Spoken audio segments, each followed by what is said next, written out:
제가 올 여름에 캄보디아에 선교여행을 다녀왔던 것을 아마 여러분 모두 기억하실 것입니다. 캄보디아 선교 마지막 날이 되었을 때 일이었는데요. 이대로 선교만 하다가 이제 한국으로 돌아 보내기가 미안하셨는지 선교사님께서 저를 데리고 앙코르와트 사원을 이렇게 보여주고 싶다 해서 잠깐 들리게 되었습니다. 제가 오후에 비행기를 타야 해서 이제 시간도 많지 않았어요. 그래서 한 2시간만 구경하기로 하고는 사원을 이렇게 둘러보게 되었어요. 그런데 그곳에 가보니까 유독 눈에 많이 띄었던 사람들이 있었어요. 보니까 바로 예비 결혼 커플들이었습니다. 이제 결혼을 앞두고 웨딩 사진을 찍으러 이제 배경이 좋은 이 앙코르와트 사원의 공원에서 이렇게 촬영을 하는 것이었어요. 그래서 제가 선교사님께 물었습니다. 아니 이렇게 가난한 나라에서 저렇게 아름다운 드레스에 멋진 턱시도를 입고 또 의상과 화장을 돕는 여러 도우미들과 사진기사들까지 동원해서 웨딩 사진을 찍는 거 보니까 저분들은 분명히 부자겠군요 하고 물어봤어요. 그랬더니 선교사님께서 이렇게 대답하는 거예요. 캄보디아는 부자들만 이런 야외 웨딩 사진을 찍는 게 아니라 아주 가난한 사람들도 다들 저렇게 합니다. 그러는 거예요. 알고 보니까 정말 집안이 찢어지게 가난하고 오토바이 살 돈도 없고 가진 돈이 없어도 결혼만큼은 누구보다도 화려하게 하는 것이 캄보디아의 문화라는 것이었어요. 이렇게 가정이 가난하고 어려운데도 이 결혼할 때는 음식도 좋은 뷔페로 하고 남들 다 하는 그런 웨딩 사진부터 또 야외 촬영까지 할 건 다 한다라는 거예요. 그래서 제가 물었습니다. 아니 가진 돈이 없을 텐데 그럼 그런 돈은 어디서 나는 거예요? 그랬더니 다 은행에서 대출 받아서 한다라는 거예요. 이 캄보디아 은행들은요, 이런 문화를 이용해서 가난한 사람들에게 돈을 빌려주는 상품들을 마구 뿌린다라는 거예요. 저는 너무나 이해가 안 됐어요. 아니 당장 생활비가 없고 이 먹을 것도 변변치 않은 사람들이 평생 일해도 다 못 갚을 만한 그 수천만 원의 은행빚을 내서 겨우 그 며칠을 위해 성대한 결혼식을 치르는 그 문화를 보면서 너무 놀랐습니다. 캄보디아는요 GDP가 약 2,000불 정도밖에 안 돼요. 우리나라는 한 3만 불이 넘잖아요. 전 세계에서 빈곤 국가에 해당하는 저소득 국가 중 하나입니다. 근데 이런 사치가 웬 말이냐라는 거죠. 우리 생각에는 그럴 바에는 차라리 결혼을 최대한 검소하게 하고 그 돈 아껴가지고 미래를 위해 투자하든지 아니면 빚을 줄여서 생활을 윤택하게 할 수 있는 방법들을 찾는 게 맞지 않은가. 그런 생각이 드는데 이들의 문화는 전혀 그렇지 않은 거예요. 안 그래도 마침 선교사님 교회에 이 젊은 캄보디아 청년이 결혼을 앞두고 있어서 붙들고 조언을 했대요. 야, 너 지금 할부로 구입한 오토바이도 제대로 돈 내기 어려운 형편인데 너 절대로 남들이 하는 것처럼 큰 빚 내서 결혼하지 마라. 근데 그 청년이요 형사의 말씀을 안 듣더래요. 너무 궁금한 거예요. 왜 이들은 이렇게 큰 빚을 져면서까지 저렇게 성대한 결혼을 할까? 이야기를 들어보니까 이 모든 것이요 가문의 그 체면과 관련이 있다라는 거예요. 아무리 가난하고 못 살아도 남들 앞에서는 잘 사는 것처럼 이 부모의 면을 세워주는 것이 효도라는 거예요. 그러다 보니까 가족의 최대의 경사라 부르는 결혼만큼은 마을과 친척들 앞에서 자식 자랑하는 자리이기 때문에 이 은행빚을 져서라도 사람들에게 과시하는 것이 맞다라는 거예요. 제가 선교사님께 이런 이야기를 들으면서 참으로 안타까운 마음이 들었어요. 아니 지금 가족들은 이렇게 먹고 살기 어렵고 어려운 형편 속에서 너무나 힘겹게 살아가는데 아니 감당하지도 못할 그런 큰 빚을 지면서 사람들에게 과시하고 자랑하는 게 그게 무슨 소용이 있을까? 아마 여러분이 생각해도 참 이해가 안 될 것입니다. 근데 제가 이 일을 보면서 많은 생각이 있었어요. 그러면서 제 마음 가운데 들었던 생각이 우리가 사는 이 사회도 내용은 좀 다르지만 그런 비슷한 모습을 참 많이 보게 된다는 거죠. 우리도 얼마나 자랑하는 것을 좋아합니까? 요즘에 SNS를 보세요. 인스타에 올라오는 대부분의 글과 사진들이요 다 자랑을 위한 거 아니에요? 물론 대놓고 자랑하지는 않아요. 은근히 자랑합니다. 은근히 어쩌다 보니 상을 받았다. 열심히 일하다 보니 이런 보상을 받았다. 생일에 받은 선물 자랑, 회사 자랑, 여행 자랑, 음식 자랑, 자식 자랑, 요즘 근육 자랑, 별게 다 했어요. 우리는 남보다 낫다는 것을 직접적이든 간접적이든 현실보다 연출된 그런 자랑을 중심으로 표현하는 것이 습관화되어 있는 그런 세상을 살고 있죠. 그래서 이런 자랑들이 뭐하죠? 우리는 스펙이라는 단어로 포장된 사회를 우리가 살고 있는 것입니다. 여러분, 이 스펙의 의미가 무엇일까요? 이 단어는요, 발음이 안 되네. 스페시피케이션. 이 단어에 줄여서 이 스펙이라는 표현을 쓰는 거예요. 그래서 이 의미는 성능, 사양 이런 의미입니다. 성능, 사양. 그러니까 나의 성능, 나의 사양이 얼마나 되는가, 나의 가치, 나는 무엇을 이루었는가, 그것으로 나는 나의 존재를 증명한다는 거죠. 그래서 학력, 수상, 직장, 경험, 또 외국 경험 뭐 이런 거, 커리어, 그동안 내가 이룬 가장 좋은 것만 모아놓은 나의 자랑들이 모여서 뭐가 되는 거예요? 스펙이 되는 거예요. 그리고 스펙에 따라서 직장과 사회에서의 우리의 가치가 정해지기도 합니다. 여러분, 이것이 세상이에요. 그러니 우리는 원하든 원치 않든 이런 자랑을 부추기는 사회 속에서 나의 가치를 인정받기 위해서 우리는 강제적으로 자랑할 만한 것들을 중심으로 반응하는 거예요. 그리고 움직이게 되어 있고 살게 되어 있다는 거죠. 그래서 우리는 한마디로 자랑사회 안에 있는 것입니다. 자랑사회. 그러다 보니까 자랑이 곧 나의 가치라 믿기에 만약에 자랑할 게 없다, 또는 내가 자랑하지 않으면 나는 마치 뒤처지는 사람처럼 느껴지고 나의 가치가 상실되어 간다라고 믿기 때문인 거예요. 자, 이런 자랑 사회를 살아가는 우리들에게 있어서 오늘 본문 말씀은요, 믿는 성도에게 있어서의 자랑의 정의를 다시 한번 고민하게 합니다.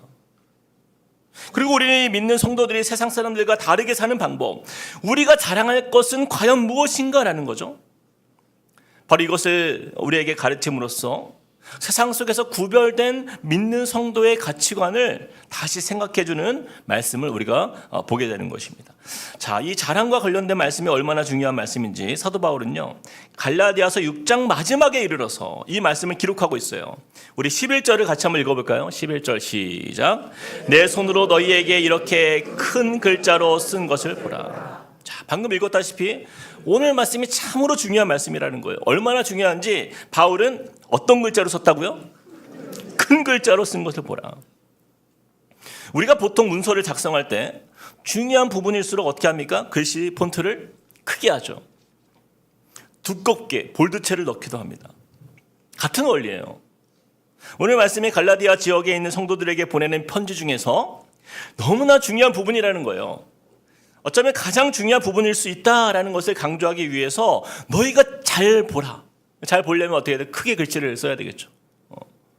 자, 그럼 어떤 것인가? 우리 13절을 같이 한번 읽어보겠습니다. 같이 시작.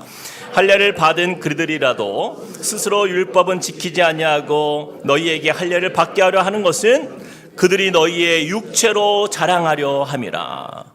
여러분, 할례는요, 이 유대인 율법주의자들이 가장 중요하게 여기는 율법적 표식이었습니다. 우리가 그동안 보았듯이 이 갈라디아 지역 교회에는요, 거짓 교사들이 있었어요. 율법주의자들. 그들이 성도들을 미혹했어요. 너희가 예수를 믿는 것만으로는 부족하다. 할례도 받아야 되고 율법도 지켜야만 하나님의 백성이 될 수 있다. 그래서 바울이 전한 그 처음 복음, 오직 십자가의 은혜로 구원을 얻는 것과는 전혀 다른 복음을 전함으로써 성도들을 어떻게 해요? 변질시킨 거예요. 자, 그런데 보세요. 그런 율법주의자들이 그렇게 성도들을 미혹한 이유가 무엇이라고요? 13절 마지막에 이렇게 말씀합니다. 같이 시작. 그들이 너희의 육체로 자랑하려 함이라. 자, 여기서 자랑이라는 단어가 등장했어요. 이 자랑의 헬라어적 원어적 의미는 자기 업적을 드러내다라는 뜻입니다. 자기 업적을 드러내다. 율법주의자들은 성도들을 미혹해서 자신들의 세력과 업적을 자랑하고 있는 거예요. 누구를 위한 자랑인 거예요? 자신을 위한 자랑인 거예요. 여러분, 이것이 우리가 경계해야 하는 바로 율법주의적 신앙의 모습인 거예요. 신앙을 성과로 바꾸는 변질됨입니다. 신앙을 성과로 바꾸는 변질됨이에요. 저를 한번 따라해 볼까요? 신앙은 성과가 아니다. 신앙이 성과로 변질되는 순간 신앙은요 육신의 자랑으로 끝나는 거예요. 여러분 우리 한국 교회를 보세요. 이 신앙이 성과로 변질된 모습들이 얼마나 많습니까? 여러분 교회가 부흥하고 사람들이 많이 모이면 그 교회가 성과가 있다. 그래서 그 교회는 좋은 교회다. 여러분 이것이 진리입니까? 그러면 신천지나 통일교, 박옥수 같은 그런 기쁜 소식 선교 같은 이단들이 이렇게 세력이 크고 사람들이 많이 모이는 성과를 이루었으니 그들이 옳다라고 할 수 있을까요? 결코 그럴 수 없는 거예요. 그럼에도 불구하고 많은 한국교회 목회자들 또 성도들은요 그 성과를 보는 거예요. 그동안 이룬 그 성과를 과시하고 그 과시하는 가운데서 자랑하는 마음이 그 안에 있다는 것이죠. 제가 아는 한 목사님은요 그 지역에 있는 한 목회자 모임 나갔다가 엄청 상처를 받고 돌아온 거예요. 갔더니 다시는 안 간다고 내가 그 얘기를 하더라고. 무슨 일인가 들어보니까요. 갔더니 가장 먼저 물어보는 게 그러거든요. 몇 명 모이냐 교회? 성도가 몇 명이냐? 이미 등급이 나눠진 거예요. 대형교회 목사들은 그들끼리, 중형교회 목사들은 그들끼리, 작은 교회 목사들은 끼지도 못한다는 거예요. 아니, 성도가 몇 명이냐? 연간 예산이 얼마냐? 이게 왜 궁금합니까? 이유는 다른 게 없어요. 과시하는 거예요. 우리 교회가 더 크다라고 은근히 자랑하는 거 아닙니까? 이런 것들이 육체로 자랑하려 함이라 그들과 같은 의미인 거예요. 심지어 분당에 있는 어떤 교회는요 부교육자들이 맡은 부서가 부흥하면 회사처럼 연말에 인센티브를 줍니다. 목회자에게. 철저하게 성과 중심으로 교회를 운영해요. 그런 교회가 있어요. 여러분 목회자들도 그런데 하물며 성도들은 어떨까요? 내가 교회를 얼마나 오래 다녔는지, 내가 얼마나 많은 봉사를 하고 내가 교회에 헌신했는지, 자신의 그 신앙의 성과를 자랑하는 성도들이 한국교회에 얼마나 많이 있냐라는 거예요. 심지어 예전에 어떤 성도님은요 이 교회를 내가 지켰다 해도 과언이 아닙니다. 전 그런 소리도 들어봤어요. 신앙이 성과로 변질되는 거예요. 신앙이 공로로 변질되는 거예요. 그리고 나의 자랑이 되는 거 아닙니까? 자, 여러분 보세요. 사도 바울은 14절 말씀을 통해서 우리에게 참 그리스도인의 자랑이 무엇인지를 가르치고 있어요. 함께 우리 14절 큰 소리를 읽어보겠습니다. 시작. 그러나 내게는 우리 주 예수 그리스도의 십자가 외에 결코 자랑할 것이 없으니 그리스도로 말미암아 세상이 나를 대하여 십자가에 못 박히고 내가 또한 세상을 대하여 그러하니라. 여러분 이 말씀이요 갈라디아서의 그 전체를 관통하는 핵심 구절이에요. 갈라디아서를 마무리하는 오늘 말씀의 주제입니다. 내게는 우리 주 예수 그리스도의 십자가 외에 결코 자랑할 것이 없노라. 우리가 이 말씀이 워낙 유명하다 보니까 너무 많이 들어서 별 감동이 없는 것 같아요. 근데 사실 이 표현은요 아주 쇼킹한 표현이에요. 왜냐하면 이 세상에서 사도 바울만큼 자신을 자랑할 게 많은 사람이 세상에 없기 때문이에요.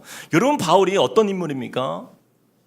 바울은요 기독교의 역사상 가장 위대한 복음 전도자 아닙니까? 그래서 여러분 바울 신학이라는 게 있어요. 바울만 연구하는 거예요. 세상에 어떤 유명하고 위대한 목사들을 데려와 보세요. 사도 바울 앞에서 비교가 됩니까?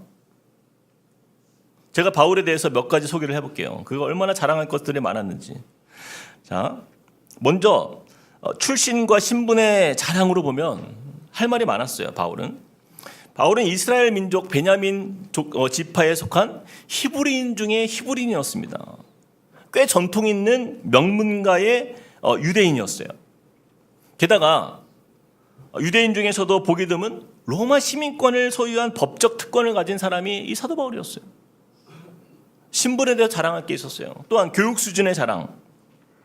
또한 바울은요 지금으로 말하면 미국의 아이비리그급의 최고의 수준의 교육을 받은 그 당시의 가말리엘 문화에서 교육을 받았어요.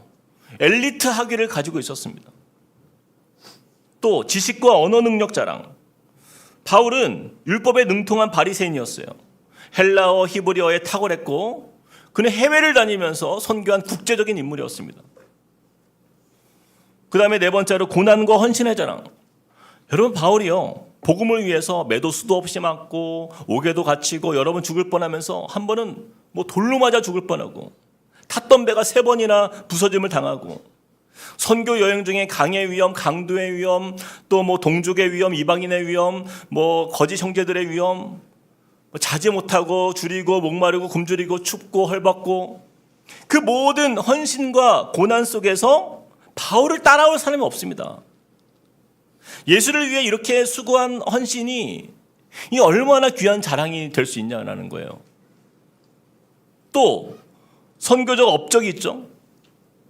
게다가 바울이 세운 초대교회를 보세요. 총 3번의 선교여행을 통해서 안디옥 교회, 고린도 교회, 에베소 교회, 빌립보 교회, 뭐 데살로니가 교회, 그리고 갈라디아 지역에 있는 여러 교회들 등등 대략적으로 약 20개 가까이 교회를 개척하거나 또 목회로 섬긴 일을 했던 사람. 그래서 신약 시대에 가장 영향력 있는 믿음의 사람이 누구예요? 이 사도 바울 아니에요. 게다가 바울이 키운 제자들은 어떤 인물들입니까? 디모데가 있었죠. 디도가 있었고, 브리스길라와 아굴라, 에바브라, 아볼라. 이름이 헷갈리네. 아굴라와 아볼라. 이렇게 훌륭한 믿음의 사람들이 모두 바울의 가르침 안에서 영향을 받은 사람들이었어요. 이처럼 세상적으로나 신앙적으로나 바울처럼 자랑할 게 많은 사람이 어디에도 없다라는 거죠. 그런데요, 이토록 자랑할 것이 많은 사람이 지금 뭐라고 하고 있는 거예요? 모든 자랑을 다 버렸다라고 말씀하고 있어요. 내게는 우리 주 예수 그리스도의 십자가 외에 결코 자랑할 것이 없노라. 이런 놀라운 고백을 하고 있는 거예요. 그렇다면 생각해 보세요. 이렇게 자랑할 자격이 있음에도 불구하고 나는 십자가 외에는 결코 자랑할 게 없노라 말하는데, 저와 여러분 같이 별로 자랑할 게 없는 우리가 뭐가 자랑할 게 있어서 별것도 아닌 거 가지고 자랑하며 큰 소리 칠 수 있겠냐라는 거예요. 제가 이 말씀을 묵상하는데 하나님께서 저의 모습을 깊이 돌아보게 하시는 거예요. 사실 제가요, 누구를 뭐라 할 게 아니라 제가 정말 문제가 많은 사람이었더라고요.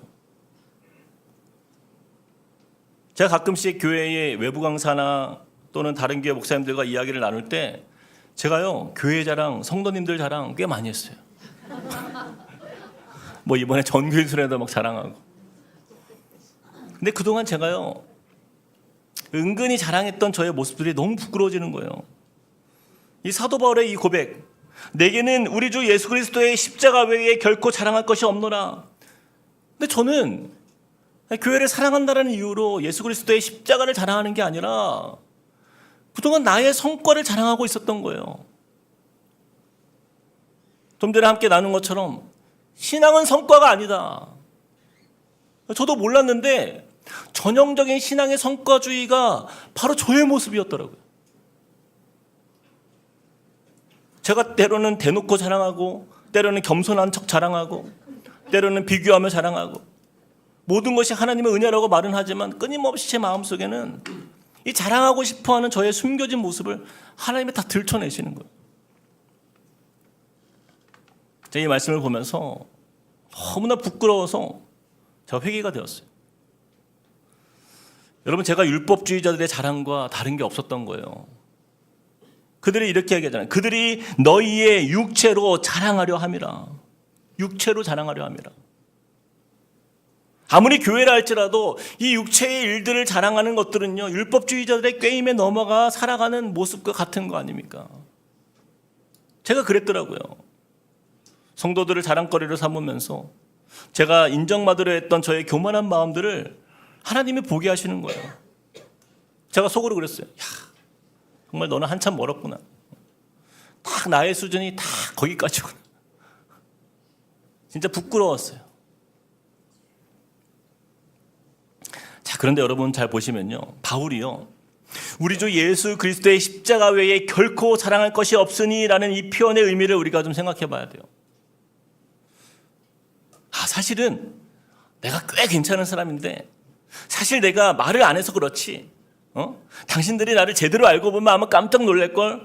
근데 내가 참는다. 여러분, 그런 이중적인 생각에 자신을 낮추는 그런 겸손의 표현이 아닙니다. 바울은 우리가 상상하기 어려울 정도로 육체적, 정서적, 영적 헌신과 희생으로 복음을 전하는 자리에 있었어요.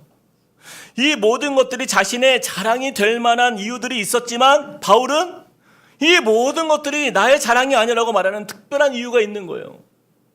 바로 그 이유가 우리 6장 14절 말씀에 있어요. 자, 우리 세번역 성경으로 한 번 더 읽어보겠습니다. 같이 시작.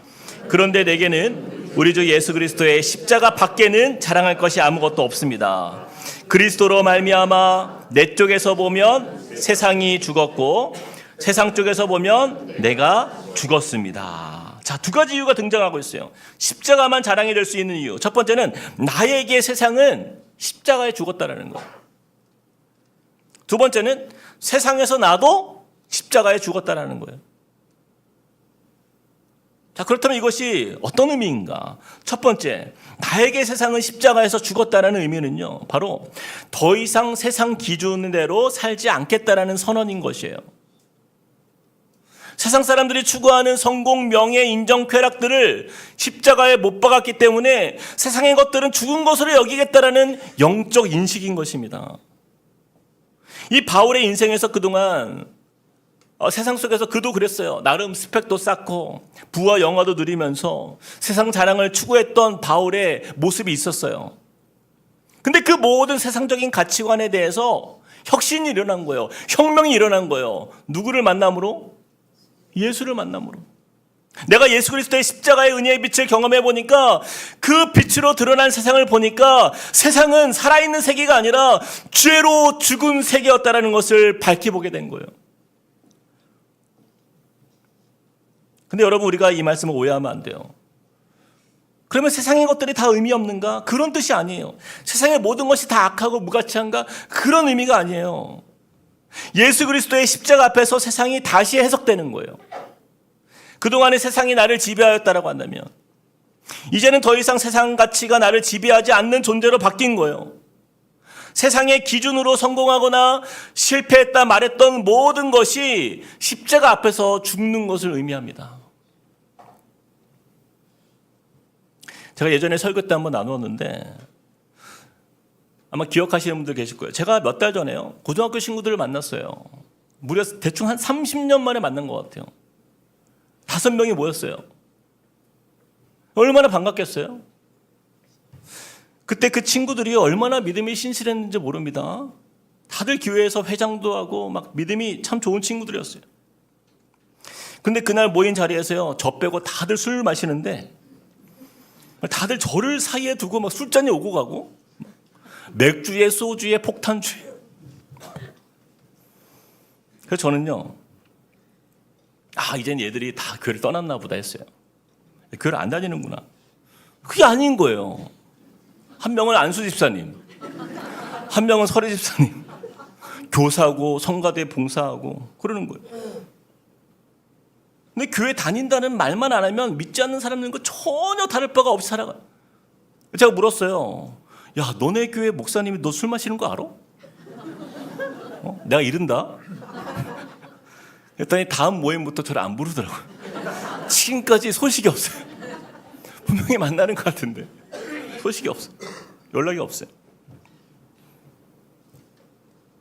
여러분, 제가 술을 마실 줄 몰라서 안 마십니까?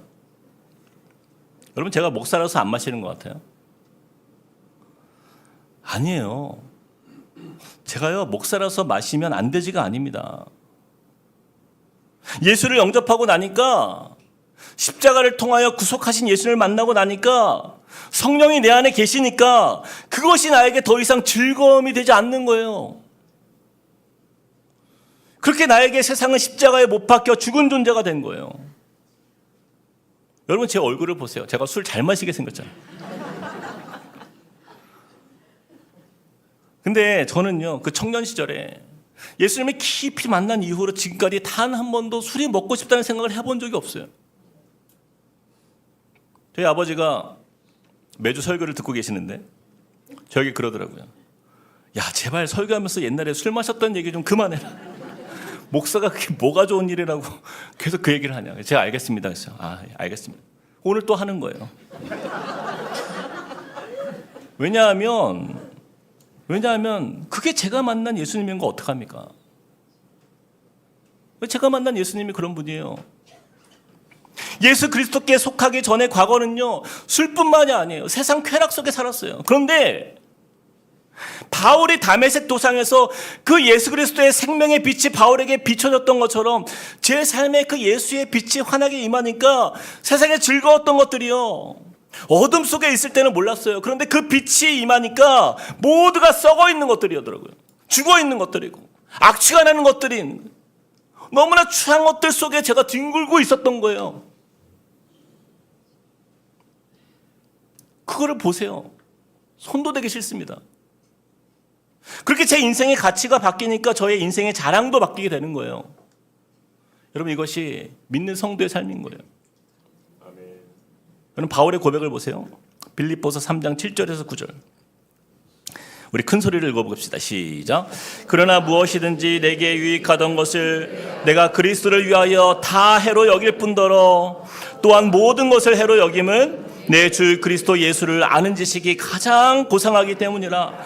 내가 그를 위하여 모든 것을 잃어버리고 배설물로 여김은 그리스도를 얻고 그 안에서 발견되려 함이니. 사랑하는 성도 여러분, 그동안 내게 유익해 보였던 것들이 다 해로 여겨지는 이유는요, 예수 그리스도를 구주로 만난 인생이 되어보니까 세상의 것들이 나에게 자랑할 만한 것들이 아닐 뿐 아니라 마치 뭐처럼? 배설물처럼 얼마나 더럽고 추하고 냄새가 나는 것들이었는지 그 과거의 세상 속에 낭비하며 살았던 내 인생이 너무 아까운 거예요. 너무 아까운 거예요. 그래서 방금 읽은 8절과 9절에 뭐라고 하고 있어요? 같이 읽어봅시다. 시작. 그리스도를 얻고 그 안에서 발견되려 함이니. 그리스도를 얻고 그 안에서 발견되려 함이니. 한번 저를 한번 따라해 봅시다. 그리스도를 얻고 그 안에서 발견된 나. 여러분, 나의 존재가요, 그런 존재예요. 이제는 세상 안에서 그 존재의 의미가 발견되는 것이 아니라 예수 안에서 나의 존재가 새롭게 발견되어졌기 때문에 이제는 세상에서 죽은 인생이 되고 나를 살리신 예수가 유일한 자랑이 될 수 있는 것임을 믿으시길 축복합니다. 그러므로 사랑하는 여러분, 우리 인생에 이 세상 사람들의 그 말들과 세상 사람들의 그 반응과 그들의 삶의 방식에 너무 민감하지 않기를 축복합니다. 우리가 살면서 세상에 좋은 것들을 얻지 못하고 이루지 못하고 누리지 못해도 괜찮아요. 왜요? 우리에게는 가장 빛나는 보석처럼 최고의 가치가 되시는 예수님, 그 안에서 생명을 얻었기 때문이에요. 그 안에서 발견되려 함이니. 그리스도 안에서 진짜 자랑거리를 찾는 자가 된 거예요. 이처럼 예수만이 나의 자랑이 되는 것, 이것이 저와 여러분의 인생이 되시길 주님의 이름으로 축복합니다. 우리 옆에 사람에게 이렇게 한번 축복합시다. 당신은 예수의 사람입니다. 자, 두 번째, 그런가 하면 십자가만이 자랑이 될 수 있는 이유 두 번째는요, 같이 한번 읽어볼까요? 시작. 세상에서 나도 십자가의 죽음. 바울처럼 십자가만이 자랑이 될 수 있는 이유 첫 번째는 뭐였어요? 나에게 세상은 십자가에 죽었다라고 한다면 이번엔 세상에서 나도 십자가에 죽었다라는 거예요. 우리 읽었던 말씀을 제가 한번 읽어보겠습니다. 그런데 내게는 우리 주 예수 그리스도의 십자가밖에는 자랑할 것이 아무도 없습니다. 그리스도로 말미암아 내 쪽에서 보면 세상이 죽었고 세상 쪽에서 보면 내가 죽었습니다. 이번에는 세상 쪽에서 보면 내가 십자가에 죽었기 때문이에요. 여러분, 내가 죽으면요, 그 어떤 외부적 터치나 소리에 반응하지 않습니다. 죽은 자의 특징이죠. 제가 가끔 그런 소리를 들어요. 어떤 성도님은요, 나는 교회 정말 열심히 다니고 싶고 믿음 생활 참 잘하고 싶은데 주위에서 나를 가만두지 않는다는 거예요. 주위에서. 왜 그들이 가만두지 않을까요? 자꾸 반응하니까 그런 거 아니에요. 사단은 저와 여러분을 절대로 가만두지 않습니다. 계속 찔러보는 거예요. 야, 세상에서 뒤처지면 안 돼. 너에게 이것도 필요하고 저것도 필요해. 너 세상 살면서 이렇게 살면 안 돼. 이것도 준비해야 되고 저것도 준비해야 되고 저것도 가져야 되고. 얼마나 주위가 시끄러운지 몰라요. 제가 가끔 우리 아이들 아침에 이제 어린이집이나 이제 학교 등원시킬 때 보면은 이 엄마들이 이게 3, 3, 5 모여 있어요. 아이들 학교 보내고 학원 보내고 이게 어린이집 보내고 하면서 엄마들이 모여서 정보 교환을 하는 거예요. 어느 학원이 좋은지, 어떤 걸 가르쳐야 되는지 많은 정보들이 서로 공유가 됩니다. 물론 그게 다 나쁘다는 게 아니에요. 필요하죠. 그런데 문제는 불필요한 정보들이 너무나 많이 들려지는 시대가 아니에요. 시중에 나와 있는 세상의 광고들을 보세요. 나는 그동안 없어도 너무 잘 살았는데 그걸 보면서 저게 있어야 행복한 거구나 라고 생각해요. 그게 없으면 나는 불행한 사람이 되는 거예요. 화장품 광고를 보세요. 광채 피부 완성. 지금 피부는 부족하다. 이 제품이 있어야 완벽해진다는 거 아니에요. 자동차 광고를 보세요. 이 성공한 사람의 기준은 이 차를 탄대요. 이 차를 안 타면 성공한 인생이 아니라는 거예요. 다른 사람들은 다 있는데 너만 없어? 그럼 불행해진다는 거예요. 그래서 세상 사람들은 이것을 가지고 무엇을 삼는 거예요? 나의 자랑으로 삼는 거예요. 요한일서 2장 16절 말씀 우리 같이 읽어봅시다. 시작. 이는 세상에 있는 모든 것이 육신의 정욕과 안목의 정욕과 이생의 자랑이니 다 아버지께로부터 온 것이 아니요 세상으로부터 온 것이라. 이런 세상의 자랑들은요 모두 세상으로부터 온 것이기에, 그러나 예수로 거듭난 사람은 이런 세상의 자랑들에 대해서 내가 십자가에 못 박혀 죽었음을 선포하는 사람입니다. 아멘. 세상 사람들이 보기에는요 그래서 미련한 자로 보이는 거예요. 믿음의 사람은 그러나 다수의 사람들이 따라가는 길을 선택하는 자가 아니라 아무도 가지 않는 길이라 할지라도 진리를 붙들고 십자가를 자랑하는 삶을 살아가는 것이에요. 그래서 고린도전서 1장 18절 말씀에 십자가의 도가 멸망하는 자들에게는 미련한 것이요 구원을 받는 우리에게는 무엇이라고요? 하나님의 능력이라. 예수 그리스도의 십자가가 세상 사람들에게는 미련한 것처럼 보여요. 그래서 우리도 미련하게 보입니다. 그러나 구원받은 우리는 알아요. 이것이 하나님의 능력이라는 것을. 그래서 고린도전서 1장 27절에서 29절 말씀에 참 중요한 말씀을 하는데 좀 길지만 같이 한번 읽어봅시다. 같이. 그러나 시작.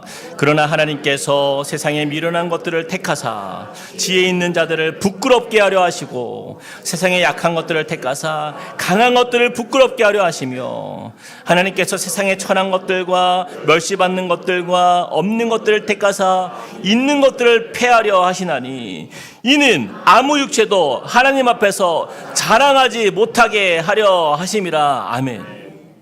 이 말씀이 보이세요?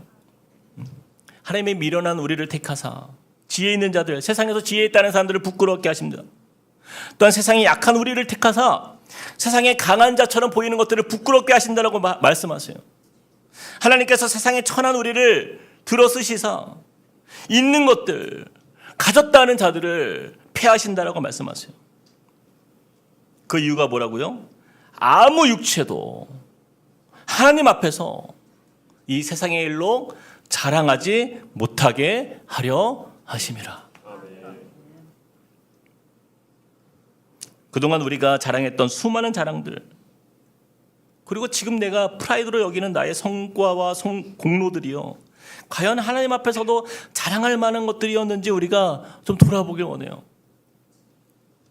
사랑하는 성도 여러분, 나에게 세상은 십자가에 죽고 세상에서 나도 십자가에 죽은 존재가 바로 예수로 거듭난 사람이라고 한다면 그곳에 남는 것은요 오직 나를 구원한 십자가밖에 남지 않는 거예요. 말씀을 마무리하면서 한 가지 이야기로 말씀을 맺길 원합니다. 1900년대 초에 조지 비벌리 세이라는 청년이 있었어요. 근데 이 조지는요 캐나다 출신이에요. 그래 이제 목사인 아버지 밑에서 자라면서 자연스럽게 신앙 안에서 자랐어요. 음악적 재능이 아주 탁월하다 보니까 가요계에서 굉장히 주목을 받게 됩니다. 조지는 라디오 방송국에서 일하면서 인기를 쌓아가는데 그가 더 크게 성공하기 위한 좋은 기회를 엿보고 있었는데 뉴욕에서 유명한 가수로 데뷔할 수 있는 기회가 그에게 찾아온 거예요. 근데 이 조지의 마음 깊은 곳에서 갈등이 일어났습니다. 내가 세상 노래를 부르며 그 속에서 박수갈채를 받는 일이 왠지 모르지만 그 마음 가운데 그것이 기쁜 것만은 아니었어요. 조지의 마음에 하나님보다 세상의 것들을 노래하며 이를 통해 얻는 그 성공과 자랑들이 그의 신앙 양심상 그렇게 행복하지는 않은 거예요. 이런 갈등의 시기에 그의 어머니 리아 밀러가 아들의 그 영적 고민과 방황을 눈치챘어요. 그리고 기도하는 가운데 그 어머니가 자기가 쓴 한 편의 시를 그 책상 위에 올려놓습니다. 조지는 그 시를 읽고는 큰 감동을 얻었어요. 곧바로 자신의 피아노에 앉아서 그 아름다운 시에 멜로디를 붙여서 노래를 만들게 됩니다. 그렇게 만들어진 노래가요, I'd rather have Jesus. 찬송가 94장이에요. 주 예수보다 귀한 것은 없네. 우리 한번 1절 한번 불러볼까요? 주 예수보다. 주 예수보다 더 귀한 것은 없네. 이 세상 부귀와 바꿀 수 없네. 영축을 내 대신 돌아가신 그 놀라운 사랑 잊지 못해. 세상 즐거움 다 버리고 세상 자랑 다 버렸네. 주 예수보다 더 귀한 것은 없네. 예수 밖에는 없네. 아멘. 이 조지 비벌리세이는요, 이 찬양을 고백하면서 그의 마음에 큰 감동이 있었어요. 이후에 그 선택을 합니다. 가수의 길을 내려놓고 그는 하나님을 찬양하는 삶을 살게 돼요.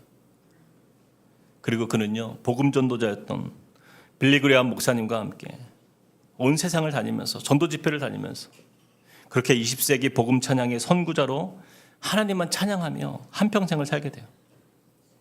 사랑하는 여러분, 사도 바울은 자신의 인생을 통해 깨달은 것이요, 주 예수보다 더 귀한 것이 없음을 깨달은 거예요.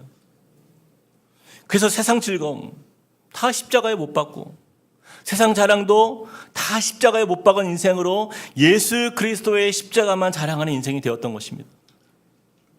오늘 우리는 이 갈라디아서 말씀을 마치면서 우리도 또한 세상에 대해 죽고 세상도 내게 대하여 죽은 인생 되어서 이 세상 가치가 아니라 예수의 가치로 살아가는 삶, 세상의 유혹보다 주님의 십자가를 붙드는 삶, 세상의 자랑이 아닌 예수께서 주신 십자가의 은혜를 자랑하는 삶을 사시는 그런 저와 여러분이 되시길 주님의 이름으로 축복합니다. 우리 들은 말씀 기억하면서 함께 찬양했으면 좋겠어요. 우리 충만이라는 찬양 부르면서 예수님이 나에게 어떤 분인지를 다시 한번 고백하며 그 은혜의 이름을 붙들고 주님께 나아가길 소망합니다.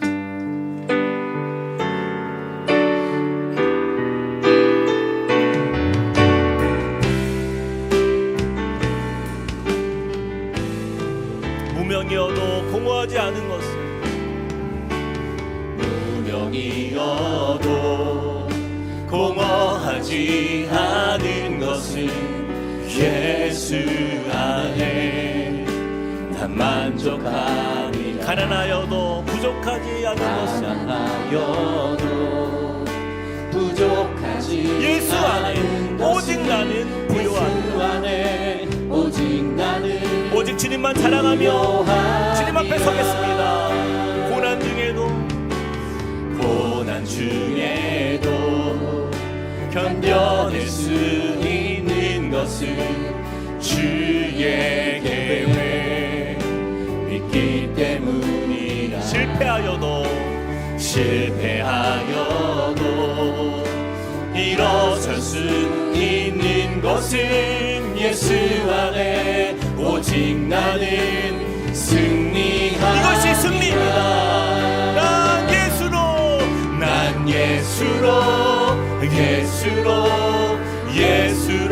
충만하네. 난 예수로 충만하네. 난 예수로 충만하네. 영원한 왕 내 안에 살아내. 난 예수로 충만하네. 난 예수로 충만하네. 난 예수로 충만하네. 난 예수로 충만하네. 영원한 왕 내 안에 살아계시네. 이 시간에 우리 같이 한번 기도합시다.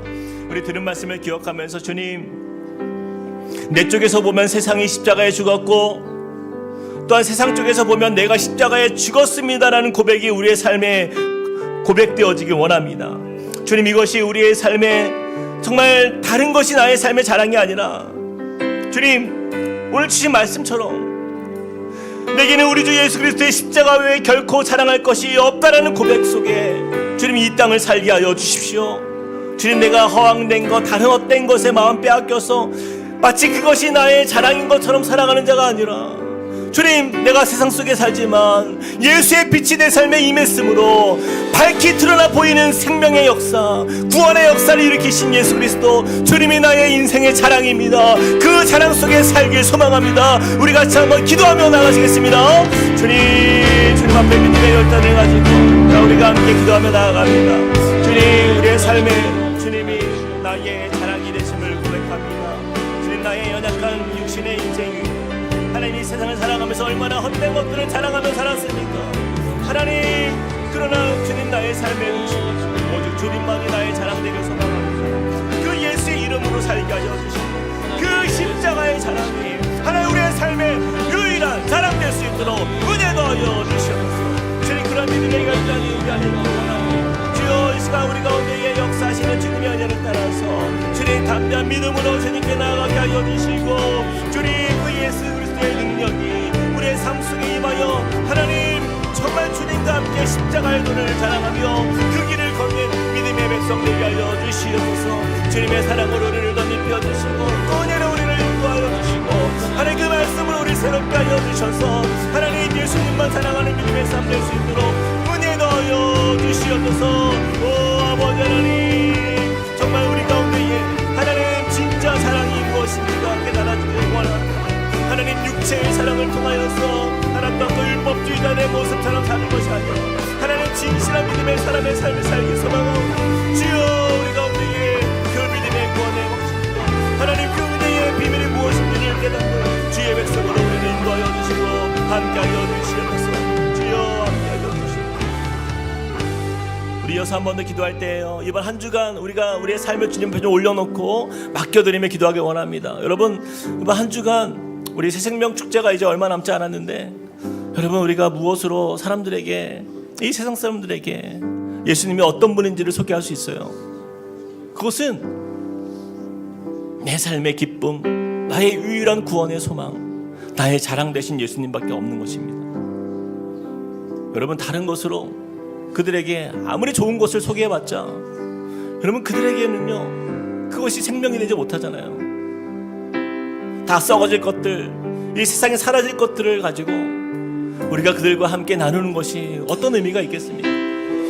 우리 오늘 다시 한번 결단하기 원합니다. 하나님, 정말 나를 통하여 예수님의 이름이 드러나는 인생 되게 하여 주십시오.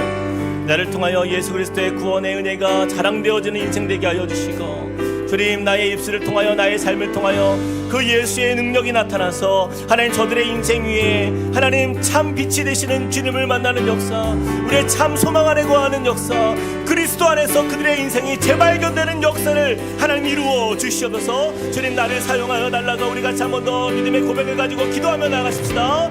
사랑과 은혜 하나님 주님을 의지합니다. 주님의 은혜 안에 우리가 믿음으로 주님 바라보기 원합니다. 주님, 이번 한 주간 우리가 새 생명 주제를 준비하면서 주님, 나의 입술과 나의 삶이 예수를 자랑하는 인생 되게 하여 주시옵소서. 예수 안에 누리는 그 기쁨이 무엇인지, 소망이 무엇인지가 하나님 저들에게 들려지게 하여 주시옵소서. 주여, 우리의 삶 속에 하나님 이 구원의 기쁨 되시는 주님이 하나님 가장 우리의 영광이 되시며 소망 되심을 하나님 바라보게 하여 주시옵소서. 그리하여서 주 예수보다 귀한 것이 없음을 고백하며 이 세상의 부귀와도 바꿀 수 없고 이 세상의 명예와 그 어떤 좋은 것으로도 바꿀 수 없는 우리의 생명 되시는 주님, 그 주 예수 그리스도의 그 십자가의 사랑이 하나님 우리의 삶 속에 놀랍게 역사되어지게 하여 주시고 이것이 바로 우리의 세상의 즐거움이며 자랑임을 고백하기 원합니다. 주님, 주 예수보다 기쁨을 하나님 우리가 다른 것으로 찾지 않는 하나님 그런 믿음에다가 하는 자녀가 되게 하여 주시고 하나님 주님의 말씀에 그 은혜로 말미암아 담대하게 주님의 이름을 들고 선포하는 주의 백성을 살게 하여 주시옵소서. 주님, 은혜 넣어 주시옵소서. 주님, 주님의 역사하시는 은혜를 붙잡아 주시옵소서. 우리의 연약한 심령 위에 주의 풍성하신 주님의 사랑으로 채워주시옵소서. 하나님, 예수님만이 나의 자랑이요 기쁨임을 하나님 믿음의 선포를 통하여 주의 백성으로 살게 하여 주시옵소서. 주님, 인도하여 주시옵소서. 우리 다 함께 그 자리에 일어나서 우리 함께 찬양하겠습니다. 주보혈 날 정결케 하고 주보혈 날 자유케 하니 주 앞에 나 예배하는 이 시간 나의 모든 것을 주께 드리니 모든 것을 주께 드리네. 주의 손 날 위에 찍히셨고 날 위해 찍히셨고 주의 발 날 위에 상하셨으니 날 위해 상하셨으니 이제는 내가 사는 것이 아니요 이제는 내가 사는 오직 주를 위해 사는 것이라. 오직 주를 위해 사는 것이라. 주의 손에 나의 손을 포개고 주의 손에 나의 손을 포개고 또 주의 발에 나의 발을 포개어 나 주와 함께 죽고 또 주와 함께 살리라. 영원토록 주 위에 살리라. 주의 손에 나의 손을 포개고 또 주의 발에 나의 발을 포개어 나 주와 함께 죽고 또 주와 함께 살리라. 영원토록 주 위에 살리라. 주 위에 살리라. 주 위에 살리라.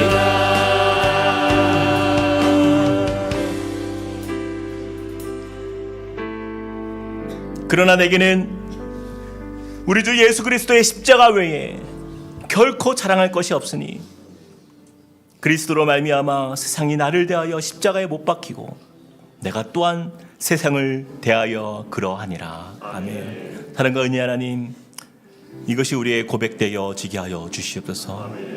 우리의 신앙이 성과가 아니라 우리의 신앙이 공로가 아니라 오직 예수 그리스도의 그 십자가만이 나의 자랑되게 하여 주시고 그 나머지 모든 것들은 주 앞에서 내가 낮아지며 나를 살리신 주님으로 인하여 감사로 고백하며 주님의 그 영광을 높여드리는 낮은 종의 삶을 살아갈 수 있도록 주님 우리를 인도하여 주시옵소서. 주님, 우리의 모든 삶이 예수를 말하게 하시고, 주님, 우리의 모든 입술이 그 예수를 자랑하는 인생 되게 하여 주셔서, 주님, 나를 통하여 주님께서 이 땅 가운데에서 보기 원하시는 하나님 나라의 그 아름다운 은혜의 비밀들이 선포되어지며, 또한 그 작은 예수의 삶을 살아가는 우리의 인생 속에서 아름다운 성령의 열매들이 가득하여서 푸르고 푸른 그리스도의 계절이 이 땅 가운데 임하도록, 또 우리 가정 가운데 임하도록 주님 함께하여 주시옵소서. 주님, 이제 한 주간 우리가 믿음의 삶 속에 또한 새 생명 축제를 준비하며 또한 만나는 영혼들이 있습니다. 주님, 저들에게도 정말 생명 되시는 예수님의 그 구원의 기쁨과 비밀을 경험할 수 있고 만날 수 있고 깨달아질 수 있는 그런 기회가 되길 소망하오니, 주님께서 친히 역사하여 주셔서 아름다운 정말 복음의 역사, 생명의 역사, 구원의 역사가 주님, 우리 함께 꿈꾸는 교회를 통하여서 아름답게 또한 열매 맺는 역사 나타나도록 또한 축복하여 주시옵소서. 이제는 우리 주 예수 그리스도의 은혜와 하나님 아버지의 크신 사랑과 성령님의 감동, 감화, 교통하심의 은혜가 오늘 말씀을 통하여서 나의 자랑 되신 오직 예수 그리스도의 그 십자가, 그 은혜 안에서 다시 발견되어지는 믿음의 삶 되어서 우리의 모든 삶이 주님께 있음을 고백하며 주님만 높이며 주님만 자랑하기로 결단하며 주 앞에 서는 주님의 백성들 머리 위에, 그리고 그 가정과 함께 꿈꾸는 교회 위에 이제로부터 영원토록 함께 하시기를 간절히 축원하옵나이다. 아멘.